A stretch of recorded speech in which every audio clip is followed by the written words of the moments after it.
بسم اللہ الرحمن الرحیم۔ السلام علیکم۔ من سب نبی فقتلو، جس نے نبی کی گستاخی کی اسے قتل کر دو۔ یہ حدیث ہے اور ٹھیک ہے، یہ سچ ہے اور حق کی بات ہے، لیکن بھلے مانسو اس بات کا بھی تو خیال کرو کہ گستاخی اور غلطی میں کتنا فرق ہوتا ہے۔ مفتی طارق مسعود نے گستاخی نہیں کی، غلطی ہو سکتی ہے اور غلطی جو ہے اس کی معافی ہو سکتی ہے۔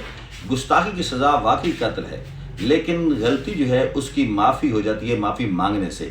اس نے غلطی کی ہے، اس نے گستاخی نہیں کی، اور نہ کوئی مسلمان سوچ سکتا ہے اپنے نبی کے بارے میں گستاخی کرنے کے بارے میں، اور وہ تو ایک عالم ہے۔ یار کتنی عجیب بات ہے، ایک عالم جو ہے جہلوں سے معافی مانگ رہا ہے، حالانکہ اس کا یہ ارادہ نہیں تھا۔ اس کی پچھلی زندگی آپ کے سامنے ہے، وہ ہمیشہ اللہ اور اللہ کے رسول کی تعریفیں کرتا رہا ہے، قرآن کی حقانیت بیان کر رہا تھا۔ اس دوران میں اس نے امی کا، چلو لفظوں کا استعمال صحیح نہیں کر سکا، امی کا مطلب شاید اس نے ان پڑھ کر دیا، حالانکہ اس کا مطلب تو وہ تو یہ حضور کی یہ معجزہ ہے میرے نبی کا کہ آپ امی ہیں۔ امی کا مطلب ہے کسی انسان سے نہ پڑھا ہوا، کسی انسان سے نہ پڑھا ہوا، کیونکہ اگر یہ تو ان کی معجزہ ہے، اگر وہ کسی انسان سے پڑھے ہوئے ہوتے، لکھنا پڑھنا کسی انسان سے سیکھتے، تو کل جب انہوں نے نبوت کا دعویٰ کیا تو ایک بندہ کھڑا ہو جاتا، وہ کہتا کہ میں نے اس کو لکھنا سکھایا ہے، میں نے اس کو پڑھنا سکھایا ہے، میں نے اس کو گنتی سکھلائی ہے۔ تو اس طرح میرے نبی کی شان جو ہے نا وہ تو اور اعلیٰ ہو گئی ہے کہ میرا نبی امی ہے۔ لیکن ان لفظوں کا چناؤ اگر صحیح نہیں کر سکا تو پھر اس نے اکابرین سے مشورہ لے کر اس نے بالکل معافی مانگی ہے، اپنے الفاظ سے رجوع کیا، اپنے اس کا نظریہ تو ایسا نہیں ہے نا۔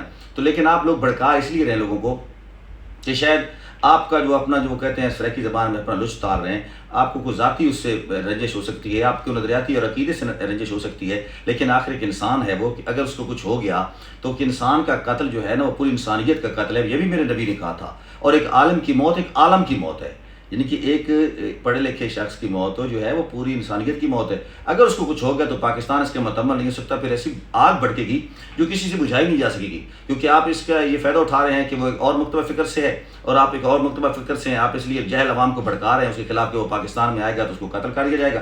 ایسا اگر ہو گیا تو پاکستان میں کیا ہوگا آپ کو پتہ ہے؟ مستقبل کا منظر نامہ اپنے سامنے رکھیں، کیا ہوگا؟ آپ کو ایک نئی حدیث کی اپنی تشریح کر رہے ہیں، من سب نبی فقتلو، ایک نبی کے گستاخ کو قتل کر دو، اور اس کے آپ کی تشریح کے اندر جو بھی آئے وہ آپ کی مرضی کا مجرم ٹھہرے اور اس کو قتل کر دیا جائے، تو پھر وہ تشریح پتہ نہیں کیا کریں گے؟ پھر ان کے پاس ایک اور تشریح ہوگی، آپ نبی کا گستاخ تلاش کریں گے، وہ اللہ کا گستاخ تلاش کریں گے، اور قرآنی آیات کی مدد سے کہیں گے جو کہتے ہیں یہ جس شریف کی بلیاں بھی غیب کے علم جانتی ہے، وہ کہیں گے علم کا غیب اللہ جانتا ہے، پھر یہ جو کہے گا اس کو قتل کر دو۔ آپ کہیں گے فلاں حضرت صاحب نے یہ کرامت دکھائی، وہ اس کرامت کہیں گے اس پر اختیار تو اللہ کا ہے، یہ اللہ کی گستاخی کر رہا ہے، ادھر سے رسول اللہ کے گستاخوں کو مارنا شروع کر دیں، ادھر اللہ کے گستاخوں کو مارنا شروع کر دیں گے، اس طرح تو پاکستان میں بچے گا بھی کوئی نہیں۔ اس لیے بھلے مانسو لوگوں توجہ کرو، کچھ مشورہ دو، علماء کرام کا حق بنتا ہے کہ اپنے جس طرح آپ اپنا دفاع کرتے ہیں نا اپنے مکتبہ فکر کے لوگوں کا، اس طرح ہی اپنا میدان میں آئیں۔ اور مفتی طارق مسعود صاحب ایک اچھا انسان ہے، اس نے بہت زیادہ خدمت کی ہے دین کی، پوری دنیا میں تبلیغ کی ہے دین کی، پاکستان سے باہر اور پاکستان کے اندر۔ وہ ایسا نہیں ہے، وہ ایسا سوچ بھی نہیں سکتا ہے۔ اور مزے کی بات یہ ہے کہ اس گفتگو کے دوران بھی، اس گفتگو کا موضوع بھی میرے نبی کی حقانیت، میرے نبی کی عظمت اور قرآن کی عظمت تھی، تو اس کے درمیان میں اس نے ایک دو گفتگو کر دی، گرامر کی غلطی۔ وہ کہہ رہے تھے قرآن مجید جو ہے اس میں اگر صحابی نے عین کی بجائے الف لکھ دیا، ان عین سے ہے اور اس نے الف سے لکھ دیا، تو اگر گرامر میں یہ بھی تو ہو سکتا ہے وہ غلط العوام ہو، پہلے ہی غلط لکھا جا رہا ہو، لیکن میرے صحابی نے ٹھیک کر دیا، تو اللہ نے قرآن کو اتنا محفوظ کر دیا کہ وہ اسی طریقے سے ابھی تک لکھا جا رہا ہے جس طرح صحابی نے لکھ دیا۔ تو اس قرآن کی غلطی کی نہیں تھی، وہ قرآن کی غلطی نہیں تھی، وہ ہو سکتا ہے عوام کی یا گرامر کی غلطی ہو سکتی ہے، جس طرح مینگل صاحب نے، منظور اختر مینگل صاحب نے اس میں تصحیح بھی کر دی ہے، اور پھر مفتی طارق مسعود صاحب نے معافی بھی مانگ لی ہے۔ یار اس سے بڑی بات اور کیا سکتی ہے؟ ایک عالم جہلوں سے معافی مانگ رہا ہے، ٹھیک ہے، تو وہ اللہ سے معافی مانگتے ہیں۔ جب اللہ معاف کر سکتا ہے تو انسان معاف کیوں نہیں کر سکتا؟ اس پر غور کرے۔ اور یہ میرے نبی کی سنت نہیں ہے کہ جو کسی کو قتل کر دی جائے اپنے ذاتی مفاد کی خاطر، ذاتی رنجش کی بنیاد پر۔ حضرت علی رضی اللہ تعالیٰ عنہ نے ایک شخص کو پچھاڑا، اس کو قتل کرنے کا بھی درپے ہی تھے، ارادہ ہی کیا تھا کہ اس نے حضرت علی کے منہ پر تھوک دیا، تو حضرت علی نے فوراً ارادہ ترک کر دیا اور فرمایا کہ اب میرے اندر میرا ذاتی غصہ آ گیا تھا، مجھے میرا جہاد نہیں بنتا تھا۔ تو وہ من سب نبی فقتلو، یہ ٹھیک ہے جب آپ کے عشق رسول ہو اور سامنے آپ کے گستاخ ہو تو بالکل اس کو قتل کر دینا چاہیے۔ یہ میرا بھی نظریہ ہے، میرا بھی ایمان ہے۔ یہ خود مفتی طارق مسعود صاحب پہلے کئی بیانوں میں کہہ چکے ہیں کہ کہ جو نبی کی گستاخی کرے عدالت کا بھی انتظار مت کریں، اسے قتل کر دیں آپ کے سامنے اگر نبی کا گستاخ ہے، لیکن گستاخی اور غلطی میں فرق نکالیں۔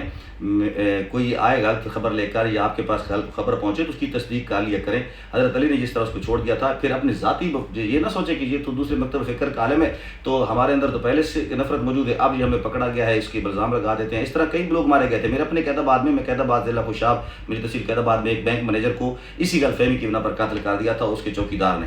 اس نے کہا تھا، میں نے جب اس نے پوچھا اس سے نا قاتل سے کہ یار اس کو تم نے کیوں مارا، یہ کوئی مرزائی تھا؟ تو اس نے کہا نہیں جی نہیں، یہ نبی کا گستاخ تھا۔ میں نے پوچھا کیوں، کیا کرتا تھا، کیا کہتا تھا؟ وہ کہتا تھا کہ یہ کہتا تھا کہ نبی جو ہے نا محتاج ہے۔ تو میں نے کہا بھلا لوگ کو یہ نبی کو محتاج کہتا ہوگا اللہ کے سامنے، نبی اللہ کے سامنے محتاج ہے، نبی بندوں کے سامنے تو محتاج نہیں ہے۔ قرآن میں اللہ تعالیٰ نے کہا یا ایھا الناس انتم الفقراء، تم سارے فقیر ہو، محتاج ہو میرے سامنے، اللہ کے سامنے۔ اگر اس نے ایسا کہہ دیا تھا تو اس کی تشریح تو یہی تھی، کوئی بندہ تو نہیں کہہ سکتا کہ نبی میرے سامنے محتاج ہے۔ اسی غلط فہمی کی بنیاد پر عام لوگ تو قتل ہوتے رہے۔ اب اگر ایک عالم کا قتل ہو گیا تو پاکستان میں وہ آگ بھڑکے گی جو شاید پھر کہیں بجھ نہ سکے۔ شکریہ۔